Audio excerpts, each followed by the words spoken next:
साढ़े 5 लाख से ज्यादा सफल सर्जरी, 1.5 लाख से ज्यादा कैथ लैब प्रोसीजर्स, 22,000 से ज्यादा critical cardiac surgery. Modern infrastructure और लेटेस्ट टेक्नोलॉजी के साथ हेल्थ केयर को लगातार नया आयाम दे रहा है जयपुर, राजस्थान में सीके बिरला ग्रुप का रुक्मणी बिरला हॉस्पिटल। पिछले 4 दशकों से रुक्मणी बिरला हॉस्पिटल अपने 3 अहम philosophies, clinical excellence, ethical conduct, patient centric approach के साथ लोगों को वर्ल्ड क्लास हेल्थ केयर सुविधा उपलब्ध करा रहा है। 230 बेड्स वाला ये हॉस्पिटल सुपर स्पेशलिटी चिकित्सा सेवाओं के दम पर आज भरोसे का दूसरा नाम बन चुका है। हॉस्पिटल अपने state of the art medical equipment और हाईली ट्रेन डॉक्टर्स और नर्सेस की टीम के दम पर चिकित्सा के क्षेत्र में आज भरोसे का दूसरा नाम बन चुका है। नमस्कार, हेलो डॉक्टर के इस खास शो में आप सभी का स्वागत है। आज हम बात करेंगे आपके शरीर के उस हिस्से की जो कि इंजन की तरह काम करता है, आपका दिल, जिसका सबसे ज्यादा आपको ध्यान रखना चाहिए, लेकिन अक्सर आप इसको अवॉइड कर देते हैं। आज स्टूडियो में हमारे साथ 2 खास मेहमान इसी चर्चा पर हमारे साथ बने रहेंगे, डॉक्टर रुद्रदेव पांडे और डॉक्टर अक्षय शर्मा, जो कि कार्डियक सर्जन है। आप दोनों का बहुत बहुत स्वागत है सर स्टूडियो में। सर, आपसे शुरुआत करना चाहेंगे। अब बदलती लाइफस्टाइल में ये देखा जा रहा है कि तेजी से भारत के अंदर हृदय रोगियों की जो संख्या है वो बढ़ रही है। राजस्थान के परिप्रेक्ष्य में बात करें तो किस तरह की नई तकनीक, किस तरह के नए आयाम चिकित्सा एवं स्वास्थ्य महकमे के अंदर हम लोग स्थापित कर चुके हैं? रुक्मणी बिरला जयपुर हॉस्पिटल स्थापित कर चुका है। आज जयपुर इतने अच्छे मुकाम पे है, आज हम पूरे विश्व के बराबर जो भी केसेस होते हैं उतनी टेक्नोलॉजी में एडवांस हैं। टेक्नोलॉजी के बारे में बात करें तो यदि आप कोरोनरी आर्टरीज, जो हार्ट की आर्टरीज के बारे में बात करेंगे, तो हमारे पास एडवांसमेंट में रोटेशन एथेक्टोमी टेक्निक है। यदि कैल्सिफाइड आर्टरीज हैं उसके अंदर यदि स्टेंट डालें तो डिप्लॉय नहीं होता है, उठता नहीं है, तो उस कंडीशन के अंदर हम लोग उस ड्रिल के द्वारा कैल्शियम हटा देते हैं, चूना जमा, और स्टेंट डिप्लॉय हो जाता है बड़े आसानी से। तो बाईपास के केसेज होते हैं वो अवॉइड किए जा सकते हैं। कई सिंपल केसेज होते हैं कैल्शियम की वजह से हमें जाना पड़ता है। इंट्रावेस्कुलर अल्ट्रासाउंड भी आ गई है, सोनोग्राफी से अंदर हार्ट के अंदर जाके देख लेते हैं धमनी की साइज क्या है। इसके अलावा यदि बात करें अपने तो वाल्व, हार्ट के वाल्व पहले माना जाता था सर्जरी एकमात्र ऑप्शन है, लेकिन एक बहुत ही अच्छी टेक्निक आई है, टावी बोलते हैं, ट्रांस एओर्टिक वाल्व रिप्लेसमेंट। जो एओर्टिक स्टेनोसिस पेशेंट है, हार्ट का मेन वाल्व है, उसमें यदि कोई ब्लॉकेज है तो पहले सर्जरी ही मात्र ऑप्शन था। लेकिन आजकल यदि पेशेंट्स को है प्रॉब्लम तो कुछ सिलेक्टेड केसेस के अंदर, हाई रिस्क पेशेंट्स के अंदर हम बिना ऑपरेशन के, जैसे एंजियोप्लास्टी करते हैं पैर की नसों से, उसको जाके वाल्व बदल देते हैं और पेशेंट 1 से 2 दिन के अंदर ही डिस्चार्ज हो जाता है। मेजर ऑपरेशन की जरूरत ही नहीं पड़ती है। कार्डियक सर्जन इसको ज्यादा बेहतर बता सकते हैं कि सर्जरी को लेकर किस तरह के जो नए आयाम है हम लोग स्थापित कर चुके हैं। अब ऐसे आयाम स्थापित कर चुके हैं कि अब हमको सूक्ष्म चीरे से ऑपरेशन कर सकते हैं, जिसको हम कहते हैं MICS, minimal invasive cardiac surgery. पारंपरिक कार्डियक सर्जरी में हम छाती के बीच में चीरा लगाते थे, जो कि चीरा का साइज होता था 10 से 12 इंच, और अब हम वो ही चीरे 3 से 4 इंच के अंदर वही ऑपरेशन उसी सफलता से, उसी सक्सेस रेट से हम छाती के साइड में या तो दाईं तरफ या बाईं तरफ लगा के कर सकते हैं। हार्ट फेलियर को लेके हम जानना चाहेंगे कि किस तरीके से इसको हम सरल शब्दों में समझ सकते हैं। देखिए, हार्ट फेलियर एक फेक टर्म है, लोग सोचते हैं हार्ट फेल हो गया पेशेंट का, ऐसा नहीं है। हार्ट फेलियर एक टर्मिनोलॉजी है। यदि हार्ट पंपिंग कैपेसिटी जो इको करते हैं हम लोग, यदि नॉर्मल से कम है, मतलब 40% से यदि कम काम करता है, वो पेशेंट हार्ट फेलियर की कैटेगरी में आ जाता है। जितना कम काम करेगा हार्ट, उतने ही चांसेस रहेंगे रिपीट हॉस्पिटलाइजेशन के, बार बार एडमिट होगा पेशेंट, और 5 साल में लगभग डाटा है कि 50% पेशेंट एक्सपायर हो जाते हैं। इतनी सीवियर बीमारियां हैं, जैसे एंजियोप्लास्टी की जरूरत पड़ी, चेस्ट पेन हुआ और लेट पहुंचा पेशेंट, उन पेशेंट्स के अंदर क्योंकि मसल्स जो होती हैं हार्ट की, ब्लड बंद हो जाएगा, और वो एक बार मसल मर गई तो पूरे वर्ल्ड में ऐसी कोई टेक्निक जो उसको जिंदा कर सके। तो ऐसे पेशेंट्स को बहुत कॉशियस की जरूरत पड़ती है। जितने एडमिशन ज्यादा होंगे उतना ज्यादा मृत्यु दर बढ़ जाएगी पेशेंट की। तो ये बोलते हैं हार्ट फेलियर के पेशेंट। सांस की चलते टाइम सांस चढ़ना, सोते टाइम सांस चढ़ना, बैठने से आराम मिल जाना, वजन अचानक बढ़ जाना, और इको के अंदर हार्ट यदि कमजोर है, तो ये पेशेंट होते हैं हार्ट फेलियर के सिम्टम्स ये होते हैं। इनका इलाज बहुत आसानी से संभव है। पहले दवा, बहुत एडवांस दवाइयां आ गई हैं जिसको द्वारा हम 5 ईयर मोर्टेलिटी को 20% तक बढ़ा पाए हैं। इसके अलावा डिवाइसेज आ गए हैं जो बहुत ही एडवांस डिवाइसेज हैं, इसको बोलते हैं बाई वेंट्रिकुलर पेसमेकर। इसके द्वारा हम 15 से 20% तक हार्ट बढ़ा सकते हैं। सपोज किसी का 30% है तो हम उसको 40, 45, 50% तक बढ़ा सकते हैं। इसके अलावा जो मृत्यु है मोस्टली शॉर्ट सर्किटिंग से होती है इन पेशेंट्स में, जिसको बोलते हैं वेंट्रिकुलर टैकीकार्डिया, उसको रोकने के लिए AICD डिवाइसेज आई हैं। एडवांस पेसमेकर भी कह सकते हैं इसको। ये ऊपर की रेट और नीचे दोनों की रेट को कंट्रोल करता है और ऑटोमेटिक डिलीवर कर देता है शॉक उस पेशेंट्स को। जैसा कि देखा होगा किसी पेशेंट्स को डांस करते करते अचानक बेहोश हो गया और एक्सपायर हो गया, वो VT ही होता है, ventricular tachycardia, sudden cardiac death होती है वो पेशेंट की। उसको प्रिवेंशन के लिए हम लोग AICD डाल देते हैं और हार्ट की पंपिंग बढ़ाएं जिससे कि मृत्यु दर कम हो, एडमिशन कम हो, तो बाई वेंट्रिकुलर पेसमेकर्स भी आ गए हैं। इसी के अंदर सबक्यूटेनियस AICDs भी आ गए हैं, बहुत एडवांसेस आ गए हैं कार्डियोलॉजी फील्ड के अंदर, जिससे हम आराम से पेशेंट्स की लाइफ को इंप्रूव कर सकते हैं, एडमिशंस कम कर सकते हैं और उनकी क्वालिटी ऑफ लाइफ बहुत हद तक इंप्रूव कर सकते हैं। अक्षय सर, आपसे जानना चाहेंगे हार्ट फेलियर का कोई केस रुक्मणी बिड़ला जयपुर हॉस्पिटल में अगर आता है तो किस तरह के विकल्प उसके पास रहते हैं? सर्जिकल विकल्प हमारे पास हार्ट फेलियर के पेशेंट्स हम उनको देते हैं ये विकल्प जिनमें दवाइयों का काम करना बंद हो गया है या दवाइयों की डोज इतनी ज्यादा हो गई है कि अब दवाइयों से नुकसान हो सकता है। इस हार्ट फेलियर की सर्जरी के लिए मैं 2 पद्धतियों का उल्लेख करना चाहूंगा। एक, या तो हम उस बीमार पंप को बदल दें या हम उस बीमार पंप को सपोर्ट करें। बीमार पंप को बदलना मतलब हार्ट ट्रांसप्लांट, हृदय प्रत्यारोपण। हृदय प्रत्यारोपण में हम रोगी के शरीर के खराब हार्ट को निकाल लेते हैं और किसी ब्रेन डेड व्यक्ति से हार्ट लेकर, जो कि अंगदान की जिन्होंने सहमति दे रखी है मरीज ने या उनके परिजनों ने, उनसे हार्ट लेकर उस रोगी व्यक्ति के अंदर हार्ट वो डाल देते हैं, जिससे वो रोगी व्यक्ति के जो हार्ट फेलियर के सारे सिम्टम चले जाते हैं, क्योंकि उसके अंदर अब एक नवीनतम हार्ट लग गया है। दूसरा है इसी पंप को सपोर्ट करना। उसके लिए होते हैं लेफ्ट वेंट्रिकुलर असिस्ट डिवाइस। हमारे हार्ट के 2 भाग होते हैं, राइट वेंट्रिकल और left ventricle.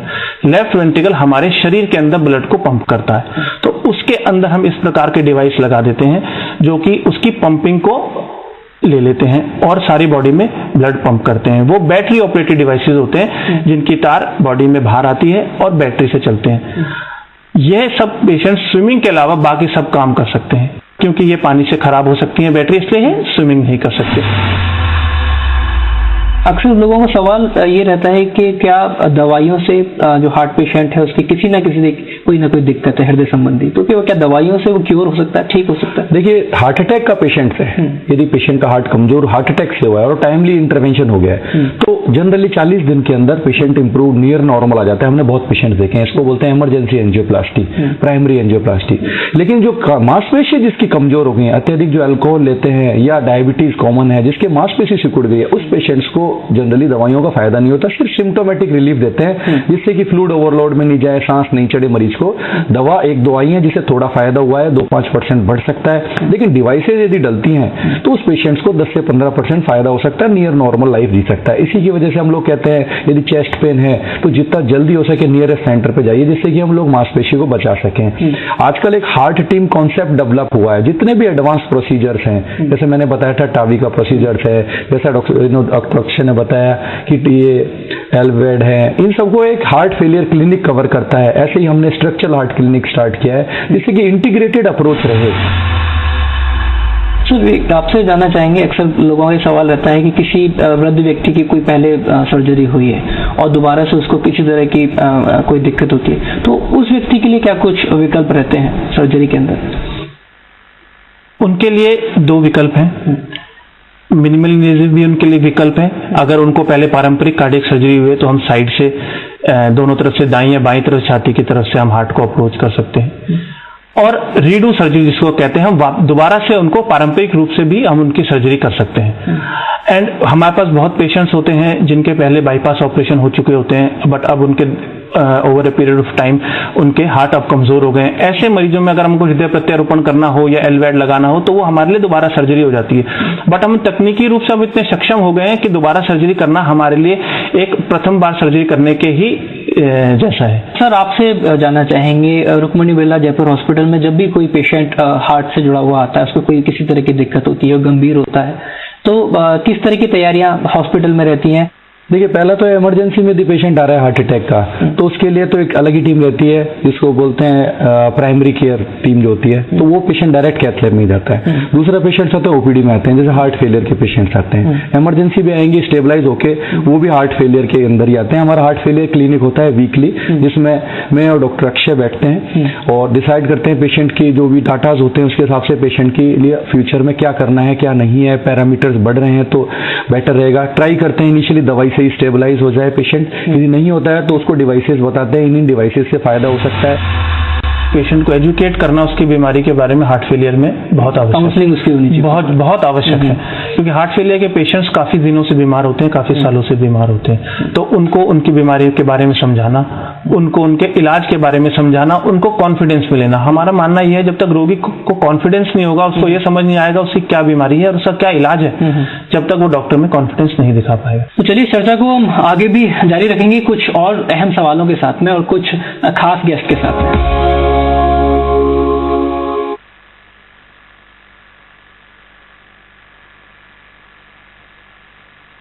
Mahavir College of Commerce and English Medium Co-ed PG College, affiliated to University of Rajasthan, equipped with online and digital learning facilities, complying all SOPs of COVID-19 for safe and hygienic environment, attractive scholarships, admission open MCOM, MHRM, BCom, BBA, BCA, BCom Honors, Mahavir College of Commerce, C Scheme Jaipur.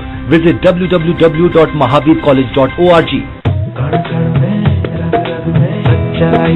अच्छाई से सच्ची चीज बनाते हैं, शहरों की खुशियों से रोशन हो जाते हैं।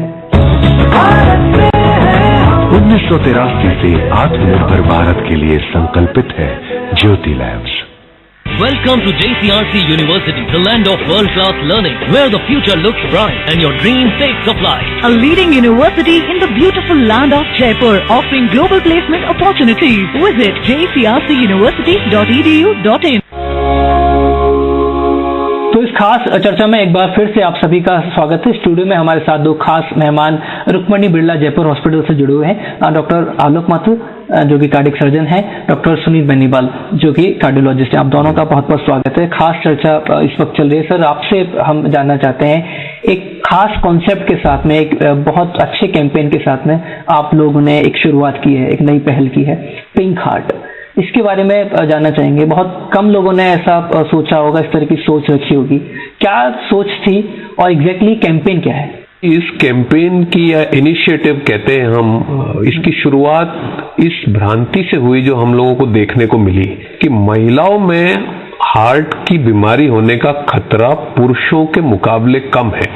जिससे भी पूछो, जिस भी वर्ग से पूछो, उनके मन में ये एक तरह की धारणा है। इस कारण से महिलाएं इसके लिए सजग नहीं है, परिवार इसके लिए सजग नहीं है और उस पर इतना ध्यान नहीं देते। तो हमने ये पाया कि महिलाएं जब तक हमारे पास पहुंचती हैं तब तक काफी विलंब है उनकी बीमारी में, काफी एडवांस्ड बीमारी है। और आपको पता ही है कि हार्ट की बीमारी जब एडवांस्ड हो तो उसमें खतरा और खर्चा दोनों बढ़ जाता है लेट इलाज में। इसलिए हम लोगों ने मिलके एक इनिशिएटिव शुरू करा और ये एक जन जागरण का इनिशिएटिव है मेनली, और उसमें इसके बारे में तथ्य रखने हैं। अगर आप साइंस को देखें तो 50 साल की उम्र के बाद, 45-50 साल की उम्र के बाद महिलाओं और पुरुषों में हार्ट की बीमारी के होने का खतरा बराबर होता है। हिंदुस्तान की अगर बात करें तो 55 साल के ऊपर की महिलाओं में से 5 महिला में से 1 हृदय रोग से ग्रस्त है। अगर अपन 60-65 साल की उम्र में चले जाएं तो हर 3 में से 1 महिला हृदय रोग से ग्रस्त। अगर 55 साल के ऊपर की महिलाओं का मृत्यु का कारण देखें तो हर 4 में से 1 का कारण हृदय रोग है। जब समस्या इतनी बड़ी है और उसके बारे में भ्रांतियां हैं और जानकारी नहीं है उपलब्ध, तो हमने सोचा एक इस इनिशिएटिव से पूरे समाज में आपके माध्यम से इसके बारे में अवेयरनेस बढ़ाएं। और उसके बाद जब जांचें करें महिलाओं की, प्रिवेंटिव हेल्थ पैकेजेस अट्रैक्टिव दें, उनके इलाज करें ताकि तत्पर इलाज हो। यहां से शुरू हुई और ये इसको हमने टाइटल दिया पिंक हार्ट कैंपेन। दोनों कारण से, क्योंकि हम पिंक सिटी में रहते हैं और महिलाओं के लिए कलर पिंक है तो हम उन पर फोकस करना चाहते हैं। किस तरीके से इसको एग्जीक्यूट करेंगे, कितने दिन का होगा, कैसे अप्रोच कर सकते हैं? अब ये तो एक ऑनगोइंग इनिशिएटिव है आशुतोष जी। इसमें तो सारे राज्य में ये जानकारी को जहां तक फैल सके, जिस भी माध्यम से संभव हो, तो ये तो एक ऑनगोइंग प्रोजेक्ट है। पर हाँ, हॉस्पिटल टाइम पे, जैसे अभी 15 दिन के लिए, 1 महीने के लिए कुछ ऐसे हेल्थ चेकअप के मोटिवेशन और पैकेजेस और एम्प्लॉयज से शुरू करके ये सब एक्टिविटीज करते रहेंगे हम। बातें बहुत होती हैं दिल से संबंधित बीमारियों को लेके, लेकिन सही समय से इसकी पहचान कैसे की जाए? अगर किसी व्यक्ति के साथ इस तरह की दिक्कतें हो रही हैं, किस तरह की उसकी बॉडी उसको लक्षण देती है, किस तरह के सिम्टम्स सामने निकल के आते हैं, वो समझ सके समय रहते हुए? हाँ, जैसे कि हार्ट की बीमारी के बारे में अगर हम बात करें, सबसे अलार्मिंग और सबसे वेल नोन जो सिम्टम जो होता है या लक्षण जो होता है हार्ट की बीमारी का, हम मानते हैं चेस्ट पेन, छाती में दर्द जो होता है सबसे कॉमन सिम्टम होता है। और ज्यादातर लोग छाती में दर्द को हार्ट से लिंक करके रखते हैं। छाती में दर्द के कारण और भी हो सकते हैं, पर सबसे अलार्मिंग जो कारण है वो हार्ट की वजह से होते हैं। तो जब हार्ट की नसों में ब्लॉकेजेस बनते हैं और हार्ट को जितना ब्लड चाहिए, हार्ट पूरे शरीर को खून देता है और हार्ट को खुद भी काम करने के लिए ब्लड चाहिए होता है, तो हार्ट को जितना ब्लड चाहिए उतना ब्लड अगर नहीं मिल पा रहा है तो हमको पेन महसूस होता है, दर्द महसूस होता है। ये दो तरीके से हो सकता है। एक तो chronic angina, chronic stable angina, जिसमें कि हार्ट के अंदर ब्लॉकेजेस बने हुए हैं और जब हम एक्स्ट्रा वर्क करते हैं, एग्जर्शन करते हैं, तब हमको छाती में भारीपन या दर्द महसूस होता है। जब हम आराम करते हैं, रेस्ट करते हैं, तब दर्द महसूस नहीं होता। ये क्रोनिक कंडीशन है, क्रोनिक स्टेबल एंजाइना वाली कंडीशन है। और दूसरी जो ज्यादा अलार्मिंग है वो है कि जब पेन दर्द हमें अचानक सडनली एकदम से, एक बिल्कुल एसिम्प्टोमेटिक नॉर्मल आदमी था और उनको अचानक से दर्द महसूस हुआ, तो वो एक्यूट कंडीशन है, या जिसको हम हमारी भाषा में हार्ट अटैक बोलते हैं। तो हार्ट अटैक की कंडीशन में छाती में दर्द होता है और दर्द एक्चुअली हम आइडेंटिफाई नहीं कर पाते, लोकलाइज नहीं कर सकते कि मुझे इस पॉइंट पे दर्द है। तो पेन जो होता है वो हम कहते हैं सेंटर ऑफ द चेस्ट में होता है, छाती के बीच में, बल्कि दर्द ना करके भारीपन ज्यादा महसूस होता है, किसी ने छाती पे प्रेशर लगा दिया हो किसी ने, और छाती के सेंटर से लेके लेफ्ट शोल्डर तक, लेफ्ट आर्म तक, बल्कि नेक में और जो तक भी, कई बार जबड़े के अंदर दर्द भी इसकी में महसूस हो सकता है। पर ज्यादातर मरीज इसको आइडेंटिफाई नहीं कर पाते कि किस लोकेशन पे, वो कहीं पे वेग अंदर की तरफ दर्द है। इसके अलावा जो और जो लक्षण हो सकते हैं वो है सांस फूलना। तीसरा जो सिम्टम हो सकता है या लक्षण हो सकता है वो सूजन आना, पाँव में स्वेलिंग जो आ जाना, या सीधा लेटने पे सांस फूलना, जैसे फेफड़ों में पानी भर गया, तो एक्सेसिव स्वेलिंग जो है वो भी एक हार्ट की बीमारी का ही लक्षण है। और आखिरी में बोलूंगा तो पेल्पिटेशन, खुद को दिल की धड़कन महसूस होना, वो भी एक हार्ट की बीमारी का लक्षण है। इसके साथ अगर रिस्क फैक्टर्स को लेके बात की जाए तो कितने रिस्क फैक्टर्स होते हैं, कितना गंभीर हो सकता है, आपकी जान को कितना नुकसान हो सकता है अगर इस तरह के सिम्टम सामने आ रहे हैं या समय से पता नहीं चल पा रहा है? मोटे तौर पे दो तरह से हम डिवाइड करते हैं। एक मॉडिफाइबल रिस्क फैक्टर, जिनको मॉडिफाई कर सकते हैं अपनी लाइफ में चेंज लाके या दवाई लेके, और दूसरा नॉन मॉडिफाइबल, जो कि रिस्क फैक्टर्स तो हैं लेकिन हम उनको परिवर्तित नहीं कर सकते, वो हमारे साथ रहेंगे। तो नॉन मॉडिफाइबल रिस्क फैक्टर की बात करें तो एज, जैसे जैसे उम्र हमारी बढ़ेगी वैसे वैसे हार्ट के अंदर ब्लॉकेज बनने की संभावना हमारे, और कोई रिस्क फैक्टर नहीं है लेकिन केवल उम्र बढ़ रही है तो भी हार्ट में उम्र के साथ में ब्लॉकेजेस बनेंगे। दूसरा रिस्क फैक्टर हम मानेंगे कि फैमिली हिस्ट्री, अगर अनुवांशिक तौर पे मेरे परिवार में ये हार्ट अटैक हुआ है या मेरे यंगर ब्रदर को छोटी उम्र में या हार्ट अटैक की बीमारी थी, तो फिर मुझे भी होने की संभावना ज्यादा है। तो ये जेनेटिक जो रिस्क फैक्टर्स हैं, अनुवांशिक कारण जो हैं वो हैं हमारे अंदर, लेकिन हम उनको चेंज नहीं कर सकते, तो अनुवांशिक कारण भी एक रिस्क फैक्टर है। और तीसरा जो नॉन मॉडिफाइड रिस्क फैक्टर है वो हम जैसे बात कर रहे थे कि फीमेल्स के अंदर, यंग एज के अंदर हार्ट अटैक की संभावना थोड़ी कम होती है मेल्स की बजाय, लेकिन 50 साल की उम्र के बाद में संभावनाएं दोनों में बराबर गति से बढ़ती है। अब मॉडिफाइड रिस्क फैक्टर की बात करें जिनको हम कंट्रोल कर सकते हैं, तो सबसे पहला जो इसमें आएगा वो आएगा आज के जमाने को देखते हुए स्मोकिंग। जो स्मोकिंग है, चाहे किसी भी तंबाकू किसी भी तरह से हम चाहे लें, चाहे तो हम उसको बीड़ी सिगरेट के रूप में लें, चाहे गाँव में हुक्के के रूप में लें, या चाहे टोबैको च्यू करें, तो टोबैको अगर हमारे शरीर में जा रहा है किसी वजह से, तो ये बहुत प्रमुख कारण है हार्ट अटैक का। और खास तौर पे उन लोगों में जिनमें कि अर्ली एज में हार्ट अटैक जिनको होता है, आमतौर पर मानते हैं कि हार्ट अटैक की बीमारी 50 साल के बाद में होती है, पर जिन लोगों को ये बीमारी 40-35 साल की उम्र में देखने को मिल रही है, वो ज्यादातर कारण जो है उसमें स्मोकिंग। दूसरा हम बात करें तो डायबिटीज जो है, ब्लड शुगर है, डायबिटीज में समस्या ये है कि इसमें सिम्टम नहीं होते। अगर हमारी शुगर 400 है, 300 है तो भी हमें पता नहीं चलेगा, और 100 है तो भी हमको 100 है तो भी पता नहीं चलेगा। बहुत ज़्यादा कम हो जाएगी तो अलग सिम्टम आएंगे, बहुत ज़्यादा हो जाएगी तो सिम्टम आएंगे, और यूजुअल रेंज में पता नहीं चल पाता है। इसी तरह से एक रिस्क फैक्टर होता है ब्लड प्रेशर, हाइपरटेंशन। तो हाइपरटेंशन में भी अगर हम उसको कंट्रोल करके रखेंगे तो हाइपरटेंशन के लॉन्ग टर्म जो साइड इफेक्ट्स हैं हमारे शरीर के अंदर, साइड इफेक्ट हाइपरटेंशन के साइड इफेक्ट्स हमारे हार्ट पे हो सकते हैं, हमारी आईज में हो सकते हैं, हमारी किडनी पे हो सकते हैं। तो लॉन्ग टर्म के अंदर इसके साइड इफेक्ट नहीं होंगे अगर बीपी को हम कंट्रोल करके चलें। इसके अलावा जो डे टू डे लाइफ से रिलेटेड जो रिस्क फैक्टर्स मैं बोलूंगा मॉडिफाइबल है वो है फिजिकल इनएक्टिविटी। अगर हमारी एक्टिविटी बहुत कम है, चलना फिरना नहीं है, तो भी ये एक बहुत बड़ा रिस्क फैक्टर है हार्ट के लिए। फिर एक मोटापा, हमारा मोटापा ज़्यादा है, BMI से हम जिसको नापते हैं, वो अगर ज़्यादा है तो वो भी एक सेल्फ रिस्क फैक्टर है हमारे हार्ट की बीमारी के लिए। तो ये कुछ एक रिस्क फैक्टर्स हैं जिन पे हमको काम करना चाहिए। इसमें हार्ट का कोई भी जब मरीज सामने आता है तो गोल्डन आवर्स की हम बात करते हैं, तो एक टर्म यूज करते हैं गोल्डन आवर्स। तो कैसे उसको समझा जाए, उसका सही समय पे कैसे उसको ध्यान में रखा जाए? ये जो टाइम है, इसमें टाइम को हम इस तरह से समझें कि अगर हम छाती में दर्द हुआ और हमने उस नस को खोला, इसमें अगर 10 मिनट भी हम लेट हो रहे हैं, 10-10 मिनट भी अगर जोड़ते जाएं, तो हर 10 मिनट में जान का रिस्क 3% बढ़ता जाता है। हमने अगर बातों में या किसी और तरीके में अगर 10 मिनट खराब किए तो हमने हमारे मरीज का जान जाने का रिस्क 3% बढ़ा दिया। तो एवरी मिनट्स काउंट। तो जो ट्रीटमेंट जहां भी अवेलेबल हो, नियरेस्ट अवेलेबल हॉस्पिटल जो भी हो जहां पे किस तरह का ट्रीटमेंट अवेलेबल हो, अगर 1 घंटे के अंदर गोल्डन आवर्स के अंदर उसका इलाज हो जाता है तो जो लॉन्ग टर्म रिजल्ट रहते हैं वो रिजल्ट्स का मुकाबला हम नहीं कर सकते किसी भी तरीके से। हम आलोक सर आपसे जानना चाहेंगे कि हृदय संबंधी कोई भी रोग हो, जो पेशेंट्स होते हैं, उनकी फैमिलीज होती हैं, वो काफी परेशान हो जाते हैं। ऐसा लगता है कि अचानक से सब कुछ होता है और सब खत्म हो जाता है। तो इसके लिए अवेयरनेस की बहुत ज्यादा जरूरत है। उन लोग को आप क्या मैसेज देंगे, उनकी फैमिलीज को, या अपनी लाइफस्टाइल को सुधारने के लिए लोग क्या करें कि उनको इस तरह की बीमारी ना हो? इसके बारे में बहुत सारी जानकारियां चलती हैं, काफी कुछ गलत भी है, कुछ सही भी है, लेकिन मोटे मोटे तौर पे सब लोगों को पता है कि आपको अपने शरीर का ध्यान स्वयं रखना है। सबको पता है तंबाकू खराब है, सबको पता है डायबिटीज का इलाज लेना जरूरी है, सबको पता है कुछ ना कुछ फिजिकल एक्टिविटी। मैं सब मरीजों से ये कहता हूं कि 24 घंटे में से 1 घंटा आप अपने हार्ट को दीजिए, 23 घंटे आपके जो मनाए करिए। तो एक कुछ फिजिकल एक्टिविटी की कमी, इन रिस्क फैक्टर्स जो डॉक्टर सुनील ने बनाए, इनको कंट्रोल अगर अपन थोड़ा करेंगे तो हार्ट डिजीज होने का हिंदुस्तान में पूरा चेंज हो सकता है आज के दिन। लेकिन मैं खास तौर से अपनी माओं, बहनों और बेटियों के लिए मैसेज देना चाहता हूं। अपने समाज में क्या है कि इनके ऊपर दायित्व होता है परिवार का ध्यान रखने का। एक तरह से कहा जाता है कि भाई ये ध्यान रखेंगे परिवार का, लेकिन इसके लिए बहुत ही आवश्यक है कि ये अपने खुद का हार्ट का ध्यान पहले रखें, तभी ये रख पाएंगे। इस खास चर्चा में शामिल होने के लिए आप दोनों का बहुत बहुत धन्यवाद।